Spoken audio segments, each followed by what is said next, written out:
seeing the horror movie box covers were the coolest thing ever. Yes. They were the best out of any genre.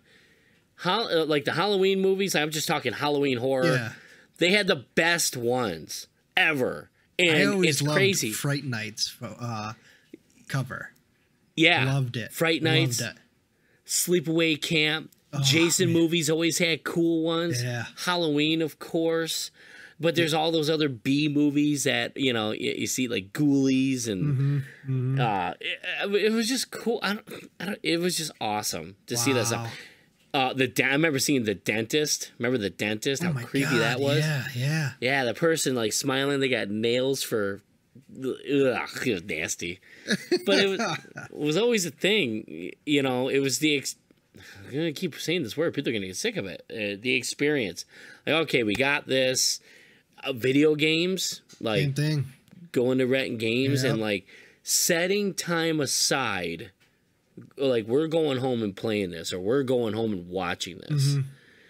And that was so much fun. I feel like it doesn't happen that much anymore. It could be because I'm a little older, but I don't like see kids doing that, dude. I remember going and renting like 3 or 4 movies and like sleepovers. Like, dude, we're watching 4 or 5 of these. Yeah, this is it. You know, we got to watch them this weekend, or we got to return them Sunday night, or I got a $4 late charge. Dude, that was it too. My favorite was Fridays, grabbing a movie and then grabbing some pizza on the way home. Yeah, like Little Caesars, and just smashing pizza, watching whatever I grabbed. Usually it's like whatever the new release is, or you know, whatever was out just within the last week or two. Yeah, it was so much fun. It was so much fun, man. And I got married in 2015, and someone bought me a wedding gift that was movie night, and it had a family video gift card in it. And I went to use it, and I literally just walked the store for like 20 minutes. I was like, I haven't done this in 10 years, 12 years, since 2015. Yeah. And like, it just reminiscing, doing that. All of us, like, just like walking, like, man, this was it, dude. Friday nights were huge. Sunday nights were big because people are driving up and dropping their videos in the slot, you know, like, and dude, it was awesome. Like, some people might see it as such an inconvenience because it's not convenient. You have to do it. Drive. Right, you got to drive there. Could be your like movie a 20, might 30 not, minute ordeal depending on where you lived. Yeah, your movie might not be there, you know. Oh, that always sucked, dude. Yes, but that's why you always had a second one. You always had a second one. And I'm trying to think the movie. I went to Family Video, and then it wasn't there. Then I ran down the Blockbuster, and it wasn't there either. I'm trying to think what it was. Man, one of mine was I remember Independence Day came out. I think it was Castaway. I think it was Castaway. Wow. Yeah, we could not get that. My grandma wanted to watch it. I was like, we couldn't find it. The only other option was to buy it on pay-per-view. Remember that? Oh, you had to have to call. You know, you had to call and be on the phone with someone and be like, "Yep, this is the number." Yeah. Oh my god, dude. Gosh, pay-per-view. Yeah. Man, I remember. Gosh, could you just rent it once, right? You couldn't keep watching it. Once you watched it, that was it. You didn't. Yeah.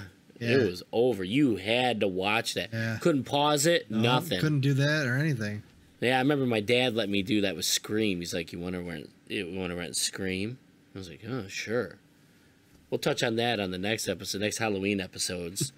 But that's another digital thing that started creeping in. Yep. Really creeping in. Netflix came around. I think, or like 2003, 2004, but remember it was DVDs. You had to get them in the mail. Yeah, and it took like a week, 2 weeks, or something like that to get them, and then you watch them, and then you send them back. You know, so that's how literally it was. had to. Didn't you have to fill out a card and mail it there? Yeah. Yes, you did. Wow. Yeah. And now look at it. Yeah, I remember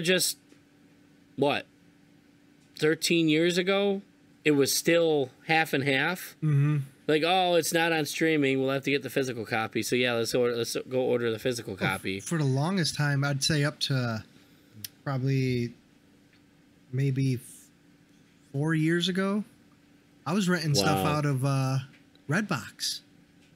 You have Redboxes? Those are still around, right? Yeah, I was still renting them out of Redbox. I go Isn't and that find amazing? a movie, and then just go watch it. Go home and watch it. That little thing has pretty much replaced all video stores. Yeah.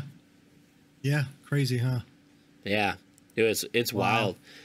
It's wild, but yeah, that's just the music thing too, dude. I remember going right when I used to live before I moved to Garden City.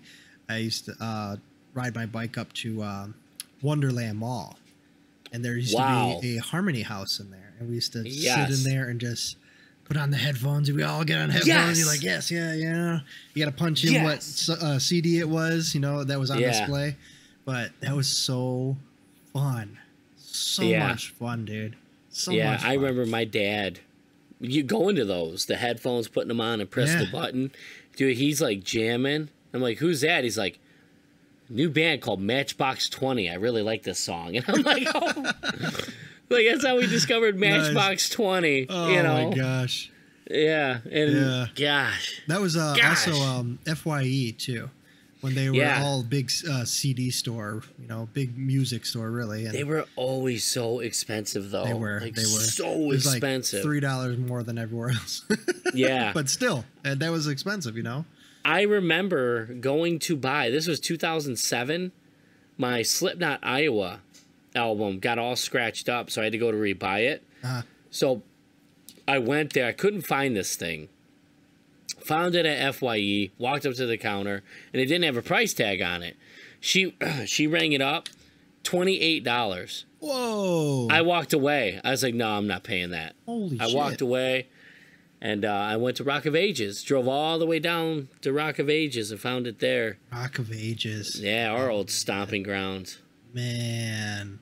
Well, that place awesome. Dude. I wonder what that place is now. I know it's not there. No, I don't even know. Dude, I can't remember the last time I went down that area. Like that me neither. Ford Road, I can't even tell you. Yeah. Wow. Yeah, but wow. I remember sitting there with Korn. Korn was my favorite band growing up. Pretty much still is. And I remember talking to a buddy of ours, and I was like, man, all my Korn CDs over the years, they've been scratched, lost, left in other people's cars, and I was like, one day I'll just buy them all. And I think this is when they had like 7 albums out, and it's gone. There is no physical what? Like, there's no CD players in cars anymore. Nope. It's crazy. It's like I never thought CDs will always be around. They're the most convenient, and the digital age has just completely wiped it out. I can say they were around for 20 years, and then it's gone away. That's a long time. Yeah. Like when you start thinking of 8-track, and then you start thinking of the cassette. Well, even then, if you looked at that 8-track versus cassette, I mean, I think the 8-track faded out faster than anything. Cassettes were around, 80s, 70s maybe? Yeah. 80s for sure, 90s, and I feel like even in the early 2000s, you can still buy cassettes. Yeah. And you know what's wild? Talking about digital and physical, like cassettes, how everything is faded out, how vinyl has stayed the test of time. Yeah. Ain't that wild? Yes. It's crazy. It's the best form of music. It's the purest I can't believe that. sounding form of music you can possibly get. Over digital. Yeah. I remember my dad collects them. Oh, yeah. I remember him. Dude. Thumbing through them when we used to come over randomly. You should see it now. Yeah. And he started buying mine and my brother's music taste. Okay. He goes, you want to throw one on? I was like, sure. Throw on Slipknot, Volume 3. Because there's no swearing on that album. I don't know if you ever noticed that. There's no swearing. And we threw it on, and it sounded so incredibly different. Mm-hmm. Like, I looked at him like, whoa, this sounds... It was wild. I was dumbfounded how different it sounded. That's so cool, and how clean. It sounded clean. I love it. And I was like, wow, this is really cool. And I don't think vinyl is going to go anywhere. Well, seeing how it's still around, even in the digital age, it's still.